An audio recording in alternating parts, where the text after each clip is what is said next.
place. Fantastic. Excellent. My name is Richard Conn, and I am here to make sure that you guys have a fantastic night tonight. Does that sound good? Yeah.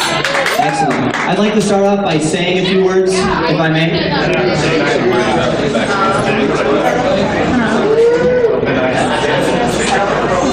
Bastard, damn, goddamn, fuck, fucking, motherfuck, shit ass, holy shit, asshole, son of a bitch, son of a whore, Jesus Christ, Jesus H. Christ, Jesus fucking Christ, Jesus tits, cunt, cock, dick, balls. Now the reason I did that is so that when I swear profusely throughout the night, you won't be in shock like you are right now. It's the same concept as swimming in cold water, or anal. You just have to dive right in, you can't be a pussy. What is up, guys?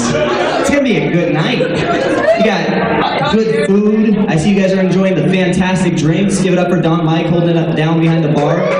Well done, sir. Tip your bartender.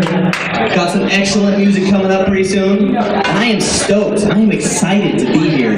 This is like going to therapy, except there's 100 slightly inebriated counselors who can't interrupt me. It's gonna be fucking awesome. How are you guys doing tonight, by the way? Didn't even ask that. Good? Awesome. You know, a lot of comics get on stage and they ask, how are you doing? They don't really mean it. They don't really give a shit how you're doing tonight. I want you to know, as my audience, I care how you're doing. Yeah, I'd like to go around to everybody in the audience and find out just how you're doing. We'll start right over here. How are you doing tonight? Excellent. That's good to hear. We'll just move to your left. How are you doing tonight? Excellent. And that is all the time we have for that, unfortunately. You guys seem like a decent crowd. It makes my job a little bit easier. It's not my job, you know. I hate it when I say that, when I hear people say that. It's entertainment. It's what I love to do. It's my hobby. But I do work a lot. Yeah, I work all the time. And some people ask me sometimes, you know, Richard, why? Why do you work so much? And my general response is, well, you know, successful people work hard for their success, and I want to be successful, so it seems like I need to work hard for my success. I generally leave out the part about owing $4,500 in restitution. Yeah, I've gotten in trouble a lot. And you know, the first time I got in trouble, I was like 15. My dad sat me down and he was like, Richard, man, you know what? You need to do something different. And I was like, God, I know, I need to do something different. And then the next time I got in trouble, my dad sat me down and he's like, Richard, you know, you need to do something different. I'm like, God, I know, something different, I know. And then the next time I got in trouble, my dad and the judge sat me down, and they're like, Richard, Mr. Conn, you need to do something different. I'm like, well, fuck, I know. And then the next time I got in trouble, you guys see where this is going? Apparently they meant something other than crime. I'm sitting there thinking, well, fuck, man, I've tried burglary, theft, assault, dealing drugs, running from the cops. What else is there? I know you guys are thinking, like, well, I knew that. Well, you know what? I didn't. I'm a slow learner. I'm the kid that walked up to the light socket, stuck the fork in, got pissed off, and went and grabbed a knife. I used to get frustrated a lot when I was a kid, especially at video games. You guys remember Street Fighter? This is an awkward place. You guys remember Street Fighter? It's a great game. Yeah, I was playing it the other day and I was watching it. As you fight, you rack up points. You know, you punch somebody in the face, like 50 points. By the end of the fight, you have like 1,000 points, 100,000 points. It doesn't mean anything. So I decided I'm going to start giving myself points for doing things in life, just in general. Wake up in the morning on time, 2,000 points. Go to the bathroom and make it mostly in the toilet, 4,000 points. Remember to put the seat down, bonus, 500 points. Write down your girlfriend's birthday and the day you met, 1,000 points. Say the wrong name during sex, minus 5,000 points. Drive from one end of Eugene to the other without hitting any of Eugene's 3 Bs, buses, bicyclists, or bums, 1,000,000 points. Eugene is a fairly diverse city. I feel like that's a nice way of putting it. I feel like we have yuppies, gangsters, hippies, and rednecks just all together, and weed is the catalyst of just throw it at them. Or meth, whatever you're into. That's the sound, by the way, that weed or meth make when you get thrown at you. Just so you know. I recently flew out of Eugene. I went for a trip a little while ago.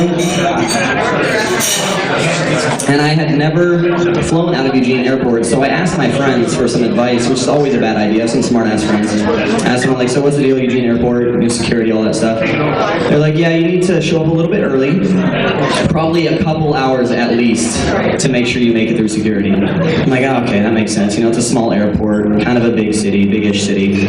Show up early. So I got there. My flight was 5 a.m. I got there at 2 in the morning. There was nobody there, nobody. And after sitting in the lobby for like an hour, finally I made it through security. After being hassled about my cologne and nail clippers that I had in my carry-on bag. Apparently hygiene is not, it's frowned upon there. So I made it through, eventually got upstairs to my terminal. So tired at this point, I'm still early for my flight. And you guys have probably seen these in airports sometimes. They have like pictures or those little info podiums that tell you what you should visit while you're in whatever area you're in. Like in Texas, it's like, come visit Texas. We have the world's largest ball of twine. In New York, it's like Times Square, visit the Statue of Liberty. Oklahoma, the home of the KKK. You know, wherever you guys are. Well, in Eugene, we actually have a 50-inch plasma TV with a video loop that goes something like this. Welcome to the Willamette Valley. We have beautiful trees. Shows pictures of the trees. Rivers. Shows pictures of the rivers. Be sure and visit the wonderful Valley River Center. Shows a picture of Valley River Center. It's a pretty thing. You know, there's grass and there's trees and there's rivers right next to it. The building itself is kind of attractive. You know, but as they're panning around Valley River Center, nice music is playing. I don't know if you guys have ever seen or gotten one of those emails around Halloween that, you know, you're sitting there watching it, it's like nice music playing, some elves dancing in the background, and then all of a sudden a scary face and death metal shows up. Valley River Center. And Gateway Mall. Gateway Mall is pretty intense. We'll say that. That place, I know for a fact that every sign on that building is missing at least one letter. Sears is ears. Ross, dress for less, just says Oss for less.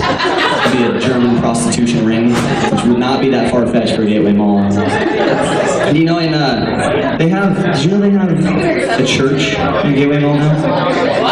Yeah, they have a church in Gateway Mall. And they also have a full bar in there as well, which is kind of, you know, counteracts itself. Could you imagine the maintenance meetings at those places? They gather all 20 of the maintenance employees with their collective 9 teeth. All right, guys, gather in here. I need you two to focus on cleanliness and sanitation in the mall. You know, fuck it, just one of you. We don't need to worry about that much.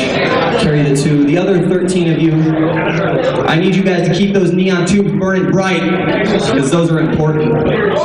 There is never a neon light out on that building. Not since 1982. Somebody makes that their mission to keep those on. And you know, none of this stuff is the worst part about Gateway Mall. Not even Hometown Buffet is the worst part about Gateway Mall.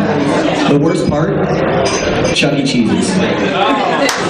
Yeah, I'm serious about that. There's, you know, they have what? They have toys, they have video games, they have kids, they have pizza, and beer. It's like a pedophile's wet dream. Now, too soon for pedophilia jokes? We'll get there. We'll get there, you guys. Oh man, you guys are fun. So anyway, back to the video. So I'm watching this video, and I thought it would be over at Valley River Center, but no, they continue to pan along. And she gets to the very last part, and she says, before you leave Eugene, make sure you visit Washington Jefferson Street Bridge. Yeah, it actually says that on there. And they like pan along, and there's the stage that doubles as a hotel. You get a little bit further, and there's the 4 basketball hoops lined with barbed wire where there's 9 stabbings a night.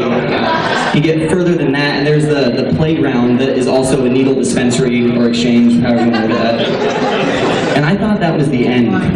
But I shit you not, there are 19 horseshoe pits underneath Washington Jefferson Street Bridge. So what are we telling people? What message are we sending out to the people coming to our city? Eugene, Oregon, so diverse, we don't even know what the fuck is going on. I eventually did board the plane. I got on there eventually, and I was so tired, but after a couple $9 Bloody Marys, great drinks on planes, the in-flight movie started to sound good. It was Entrapment, Sean Connery, Catherine Zeta-Jones. It's a good movie. Good movie. So I bargained, got the $19 disposable headphones, and they always have PSAs, public service announcements, before the in-flight movies. And normally I get irritated about that, but this one was pretty exciting actually. Got on there. This is a public service announcement. Oh yeah, God, this is gonna be fucking awesome. There are some things your body is designed for. Like football. Like childbirth. It's a boy, well, yeah! But there are some things your body is not designed for. Like unexpected turbulence. So buckle up, because turbulence happens and you're just not designed for it. I don't give a fuck what that man says. I would listen to him talk all day. And that movie, by the way, was a great movie. I can't really turn down old action movies because I feel like we don't really have any good action stars anymore. You still kind of have the old ones. You got like Sylvester Stallone. It's impossible to tell his age because his body looks the same as it did in Rocky, but his face is melting off. And you have like Arnold Schwarzenegger. Maybe now that he's not the governor, he'll start making movies again. It's Judgment Day. That was for you, Craig. And then of course Sean Connery. I mean, that guy has always been old. But it's always been a mystery to me that he gets the young girls. Must be his great pickup lines. I'm younger than I look. If a woman needs a snap, damn it, I will give it to her.